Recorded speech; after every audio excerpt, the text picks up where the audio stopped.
দেশের সামনের ভবিষ্যৎ কি, এই বিষয়ে যখন বিএনপি কথা বলে, যখনই অ্যাডভোকেট রিজভী আহমদ দলের পক্ষ থেকে কথা বলে, দলের মহাসচিব যখন দেশের চলমান রাজনৈতিক সংকট নিয়ে কথা বলে, যখনই নির্বাচন নিয়ে কথা বলে, তখনই একটি পক্ষ যাদেরকে কখনো কোন সময়ে বিগত 16 বছরে রক্তক্ষয়ী সংঘর্ষের মধ্য দিয়ে হাসিনা ফ্যাসিস্ট সরকারের বিরুদ্ধে বিএনপি লড়াই করেছে। 5,000-এর উপর বিএনপির নেতা কর্মী যারা আত্মহত্যা দিয়েছে, যারা 16 আগস্টের বিপ্লবে হাজার হাজার ছাত্র রক্ত নিয়ে ছিনিমিনি খেলেছে, হত্যা করেছে রাইফেলের গুলিতে। সেই মুহূর্তে যখন বিএনপি দেশে একটি চলমান রাজনৈতিক সংকট শেষ করে একটি নির্বাচনের কথা বলে, তখনই বলে বিএনপি খালি নির্বাচন বলে। বিএনপি তো নির্বাচনমুখী দল। শহীদ জিয়া বাংলাদেশে নির্বাচন পদ্ধতিকে সহজতর করেছে। সারা বিশ্বে বাংলাদেশকে তলাবিহীন ঝুলতে যারা পরিণত করেছে, সে তলা লাগিয়ে ঝুলতে পরিণত করেছে। আজকে তারই দল জিয়াউর রহমান, খালেদা জিয়া, তারেক রহমানের দল কিনে যারা আজকে কটূক্তি করেন, তাদেরকে বলতে চাই, তারেক রহমান কিন্তু ক্ষমতায় হাসিনার মতো যেতে চায় না। বিএনপি কিন্তু 2014 সালে 154 জন বিনা প্রতিনিধি নির্বাচিত হয়ে সরকার গঠন করতে চায় না।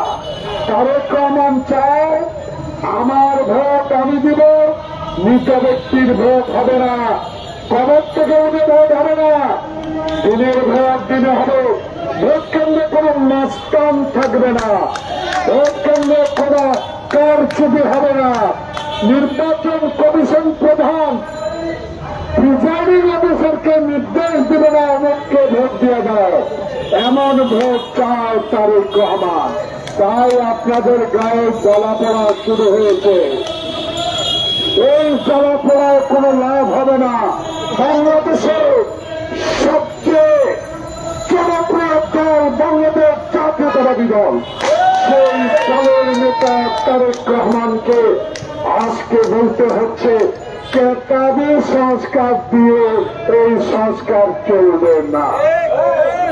সংস্কার হবে নির্বাচনের জন্য, সংস্কার হবে আমার ভোট আমি দেব, সংস্কার হবে দিনের ভোট দিনে হবে।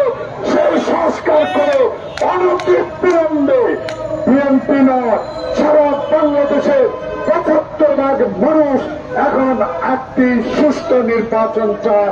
সেই নির্বাচনের দিনক্ষণ আপনাকে ঘোষণা করতেই হবে।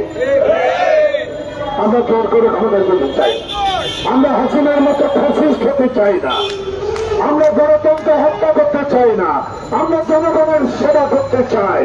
সেই জনগণ বাংলাদেশ জাতীয়তাবাদী দলকে ক্ষমতায় বসিয়েছিলেন, সুষ্ঠুভাবে দেশ পরিচালনা করেছিলেন। হাসিনার মতো ফ্যাসিস্ট সরকার পৃথিবীর ইতিহাসে আছে কিনা আমি জানি না।